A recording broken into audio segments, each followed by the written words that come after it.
And welcome to the Sullivan Studio Theater at Suffolk University. Thank you so much for joining us for a wonderful night of theater. Now please sit back, relax, and enjoy a night with Lucy Bates. Now, without further ado, please welcome the star of our show, Lucy Bates.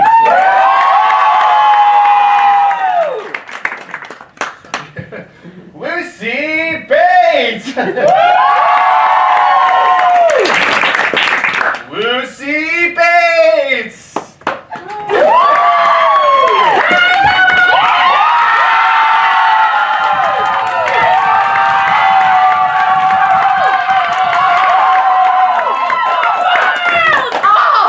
If you're here tonight, I'm assuming you already know who I am. But just in case you randomly stumbled in here, I am Lucy Bates!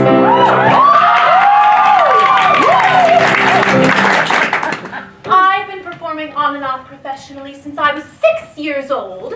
You might recognize me from Broadway, maybe a couple of commercials. Anyways, tonight, I'm here to celebrate the release of my newest album, Broadway, baby!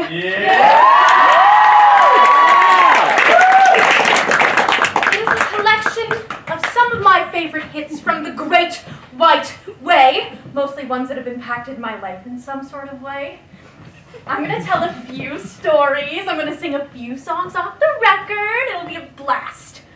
Okay, let's get this thing started.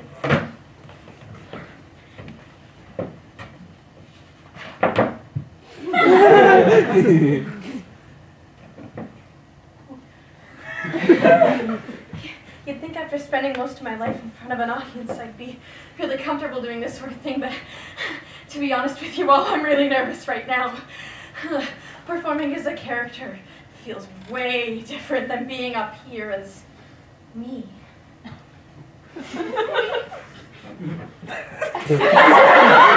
I'm a little bit of an introvert, which is not something people expect from me. I guess I'm good at pretending I'm outgoing.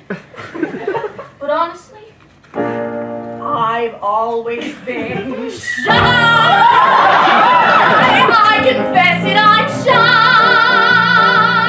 Can't you guess that this confident air is a mask that I wear 'cause I'm shy? And you may be sure way down deep I'm demure. Though some people I know might deny it, at bottom I'm quiet and pure. I'm aware that it's wrong to be meek as I am. My chances may pass me by. I pretend to be strong, but as weak as I am, all I can do is try. God knows I try.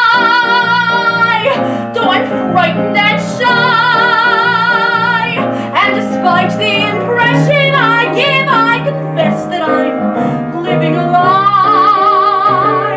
Because I'm actually terribly timid and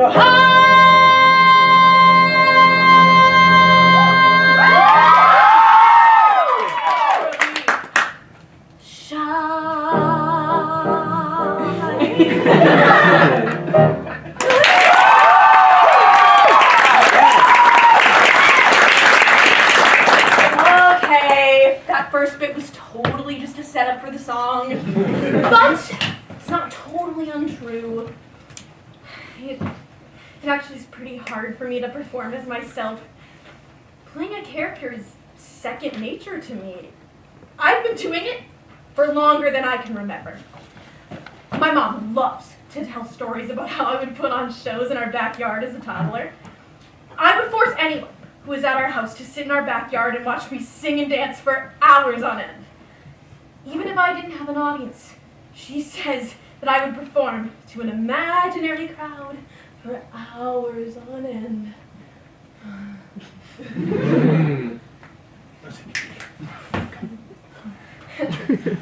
guess I knew I never grew out of that game. Long story short, I've known I wanted to be a performer my entire life. I've never pictured myself doing anything else.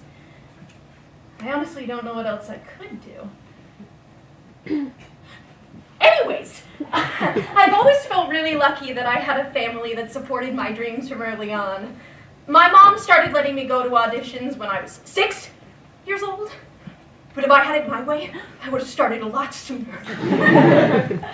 I remember a lot of the kids that would be at the audition seemed to really hate being there. Most of them got dragged to the auditions by their mothers with failed stage careers.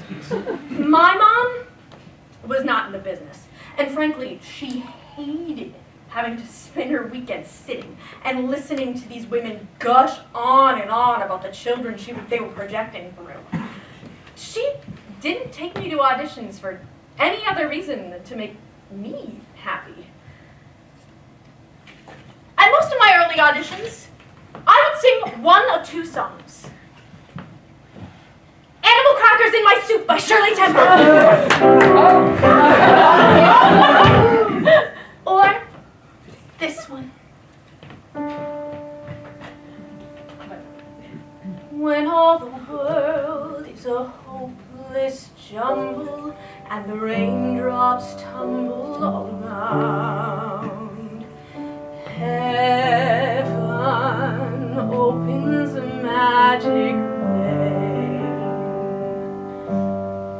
When all the clouds darken up the skyway, there's a rainbow highway to be found, leading from your window pane to a place behind the sun, just a step beyond the rain.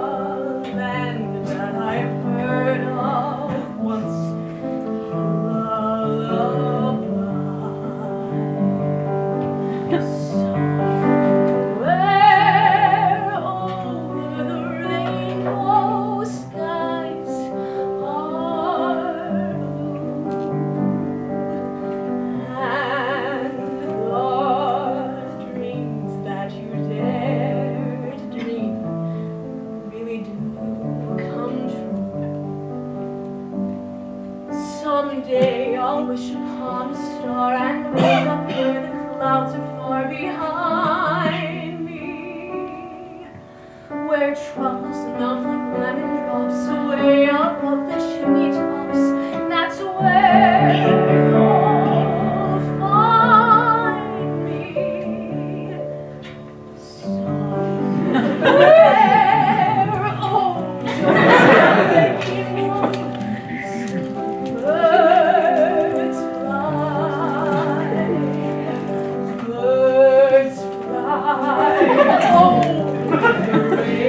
oh, why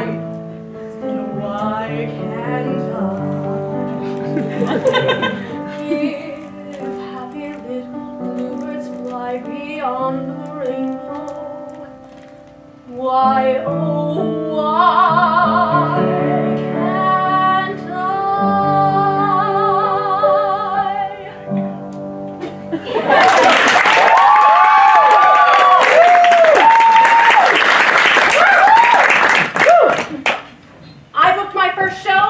Pretty quickly after I started auditioning. Not to brag or anything, but I was super cute. I totally cast me too. Anyways, the first show I ever booked was Suffolk at a local community theater.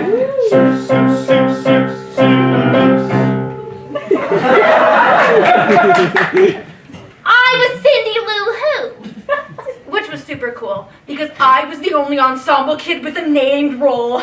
I totally felt like a hot shot. When I talk about my career to people, I always refer to that production as the beginning of the end.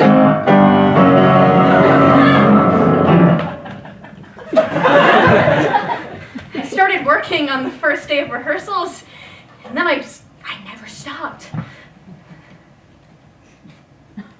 That sounded way more depressing than I wanted it to. What I meant to say was that the rest of my childhood pretty much consisted of being in show after show. I played pretty much every kid role you can name.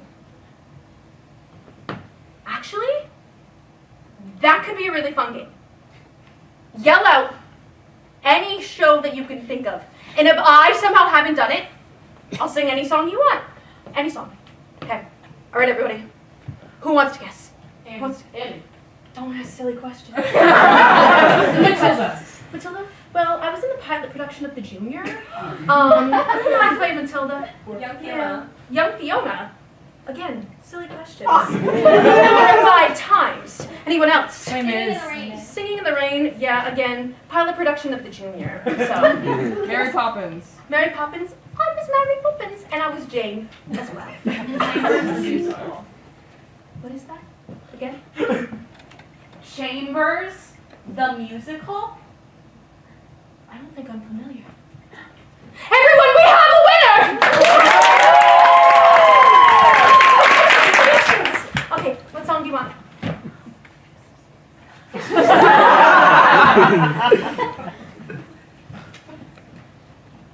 That song? Really? Okay. Anything for you, audience member? Come here. Hey, so I know that we rehearsed this like a million times, but that person wants something else. So I need you to go help them in a second. Okay, one moment. Hi. So, hi, thank you so much for all your hard work. So I have something different. That audience member wanted something different. So I think you can do it. It'll be fine. Thank you.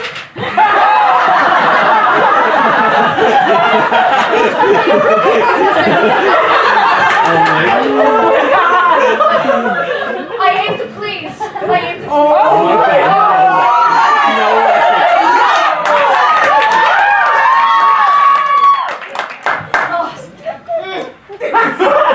No way. Okay. Are you ready? Okay.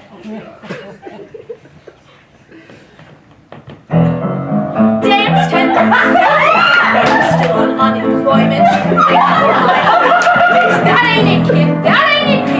Dance 10 weeks 3.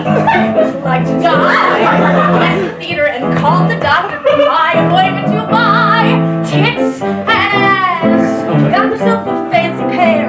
Tightened up my hair. Did the nose with it, all that goes with it. Tits and ass. Had the window buttons down. Suddenly I'm getting national chores. Tits and ass won't get you jobs unless they're yours.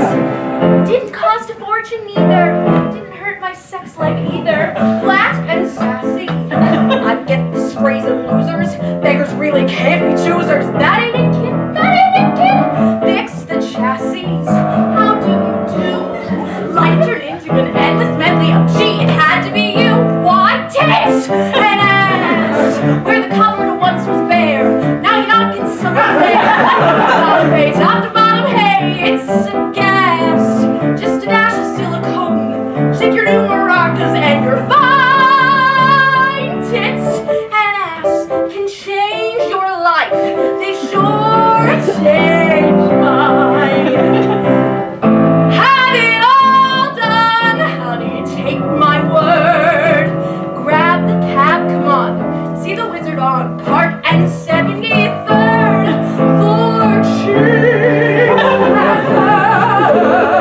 orchestra on Broadway. What they want is what you see. Keep the best of you, do the rest of ya. Hits or class, I've never seen it fail. Debutante or chorus girl or wife. Tits and ass, yes, tits and ass.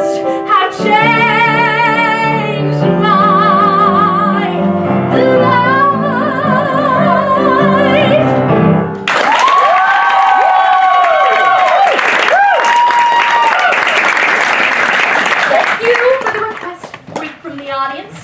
Congrats on being the first and only person I called on tonight.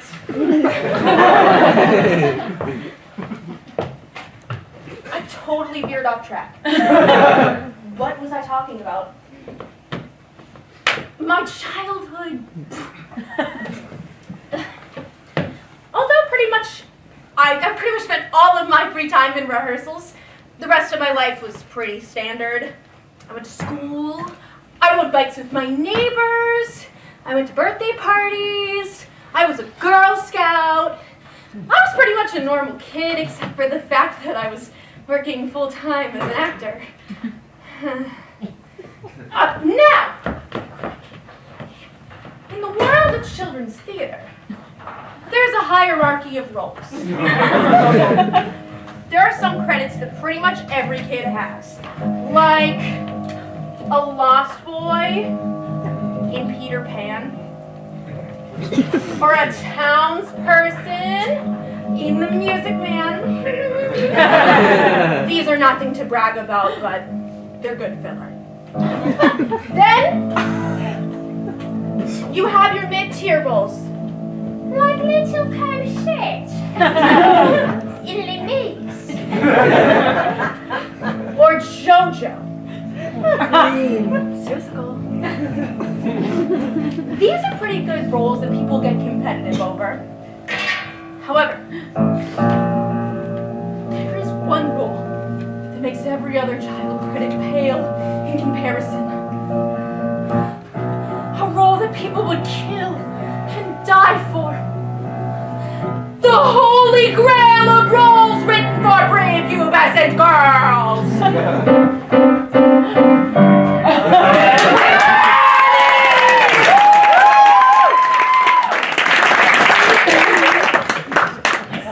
I have a firm belief that a girl becomes a woman not after her first period, but after her first Annie open call. There is something about an Annie audition that just, it really gets people on their worst behavior. Raise your hand if you've ever been to an Annie audition. Oh, hello, brave warriors. I salute you. Now, if you've never been to an Annie audition, I'll paint a picture so that you can fully understand what I'm talking about. Imagine you're in a theater lobby on a Saturday afternoon with 200 preteen girls who are ready to rip each other's hair out for the chance to wear a curly red wig. Now, imagine having this experience every few months for years.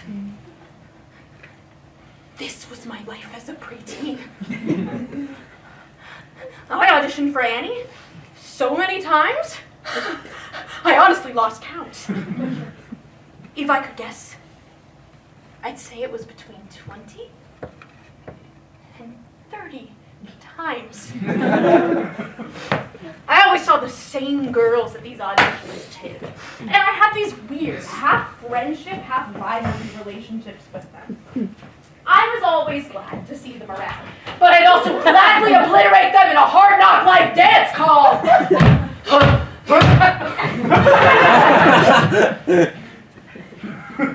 I was cast as Duffy, the orphan who gets a solo and never fully dressed a couple times, and I even made it to final callbacks for the role on multiple occasions, but I never was.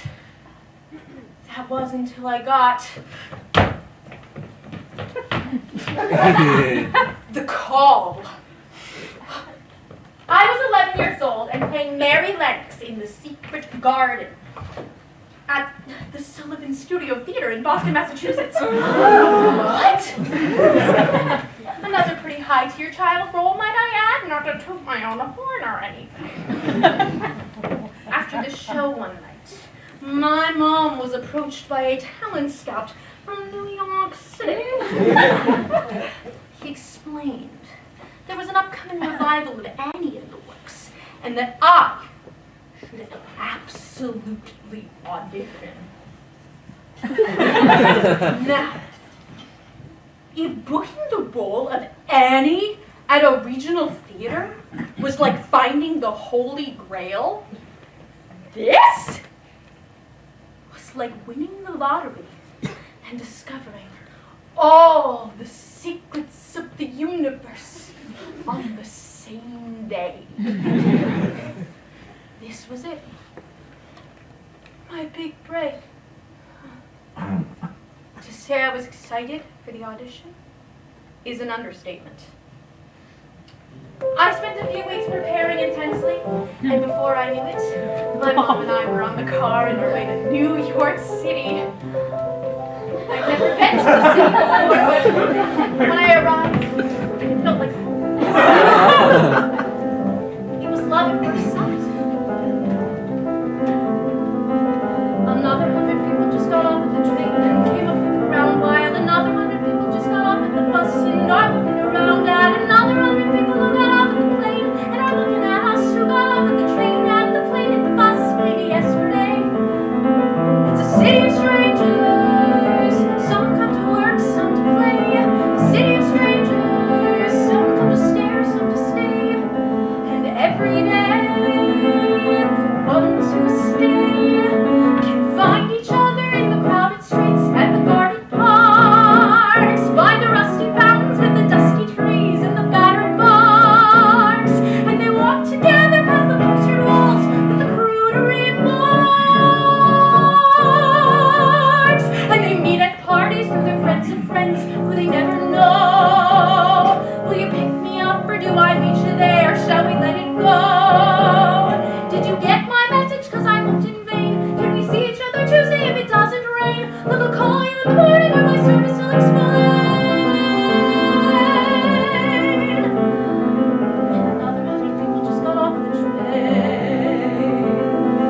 It's a city of strangers. Some come to work, some to play. A city of strangers. Some come to stare, some to stay.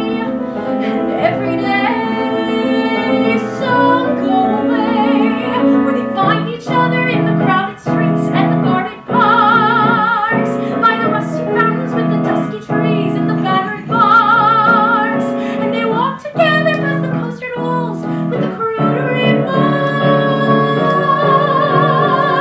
and they meet at parties through their friends of friends who they never know.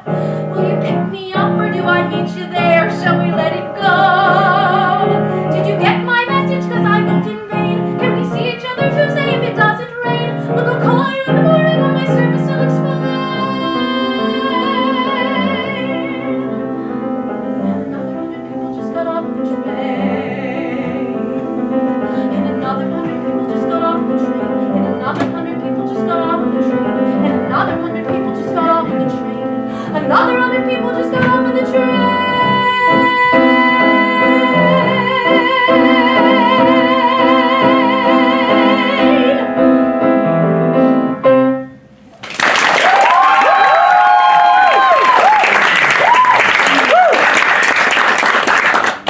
I wish I had more to say about the audition process itself, but honestly, I think I was blacked out from excitement. I do know it wasn't like any of the other auditions I had been to. It was not an open call. It was just me and a few other girls who had been scouted.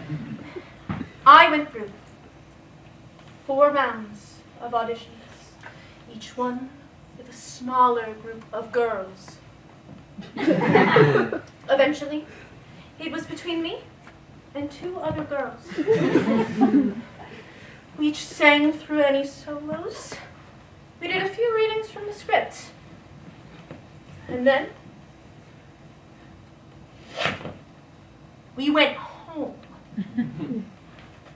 What I remember most about the audition process wasn't being in the room. The agonizing silence that came after the final callback.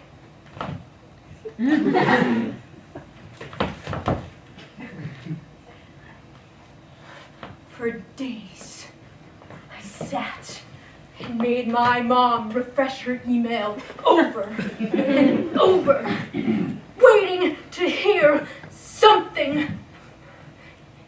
Even if the answer was no, it was better than the agonizing silence of not knowing.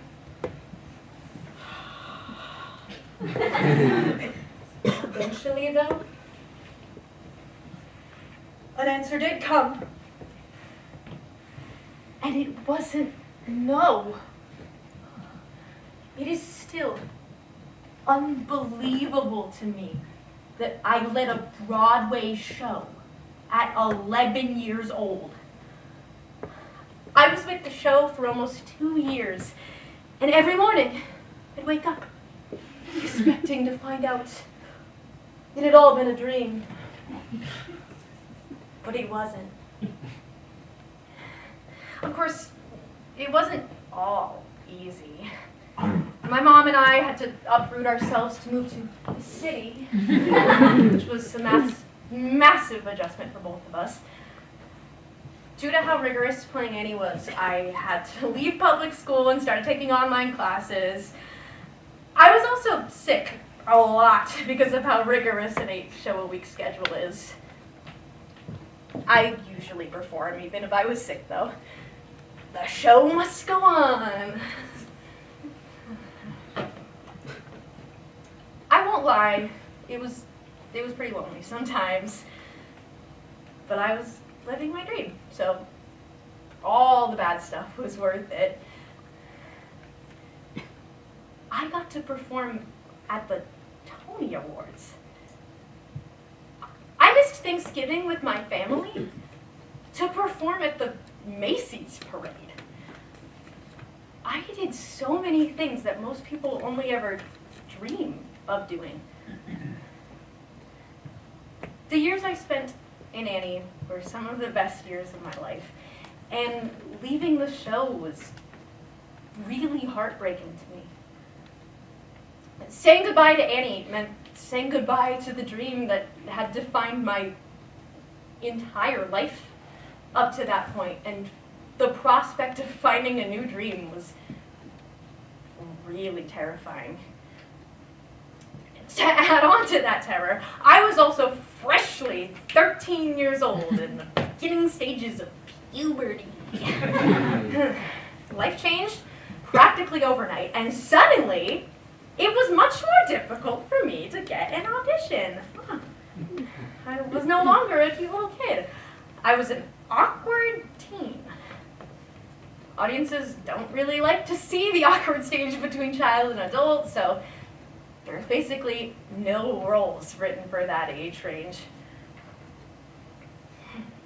It's hard enough to be a teenager under regular circumstances, but navigating your teenage years as a working actor is a nightmare. Luckily, though, puberty ends eventually. As an adult, I've booked a bit. I've even done a little bit of extra work on CSI. I played a corpse. Thank you.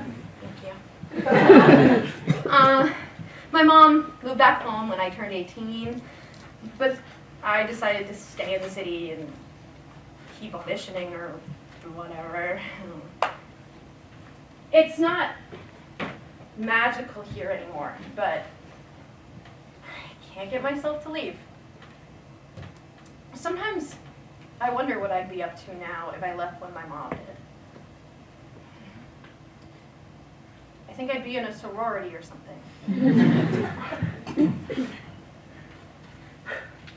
I like my life, though. It's fine, I guess.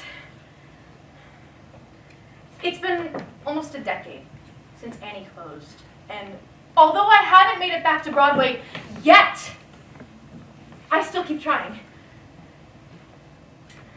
I don't know how to stop trying. I can't stop trying.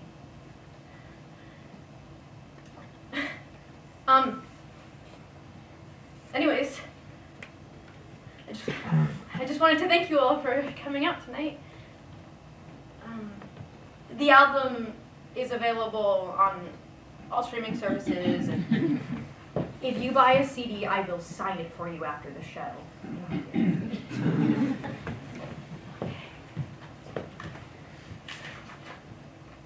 Thank you all again.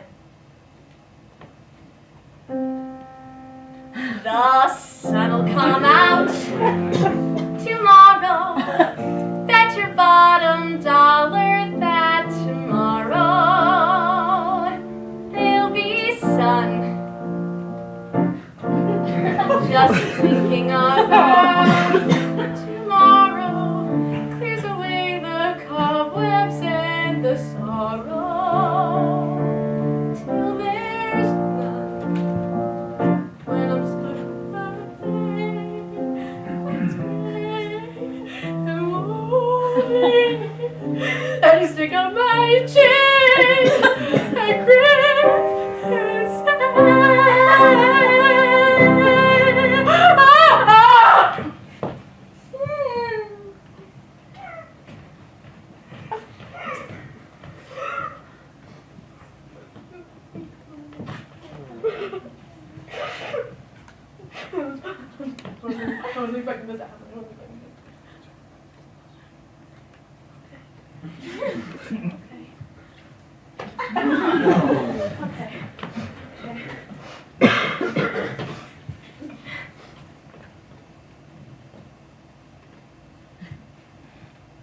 Sometimes I wonder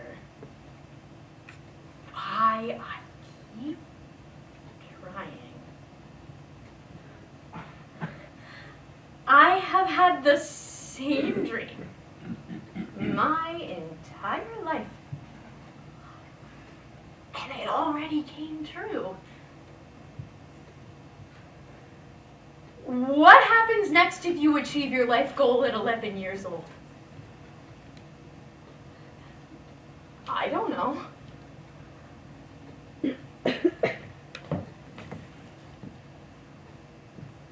Who am I even? I've been performing since I was born.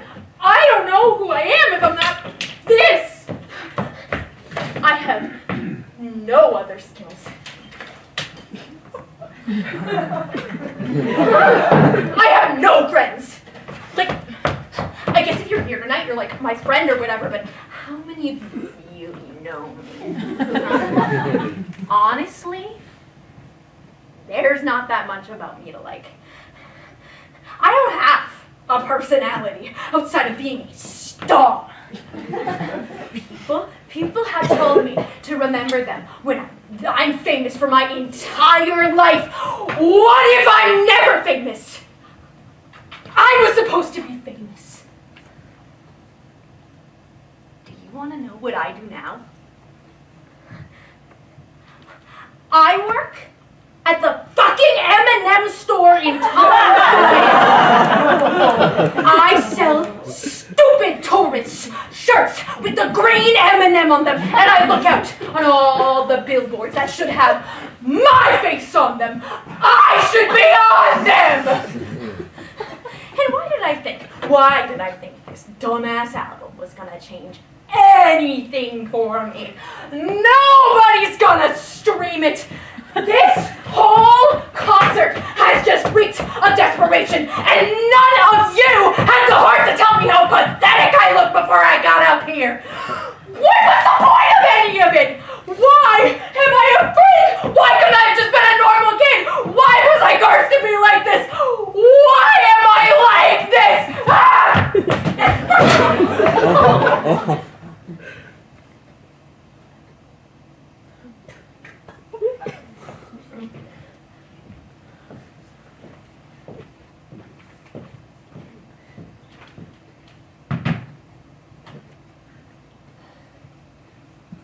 That made me sound very ungrateful.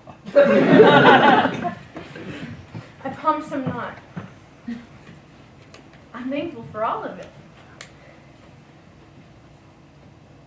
I'm thankful you're all here. But it's just hard to think about how much of my life has been spent working towards one thing. I've been working so long that I forget how young I am. I'm fucking 21 for Christ's sake. I act like life is over for me, but it's just begun. I have so much more time. I have so much more life. And if that life involves something that isn't performing,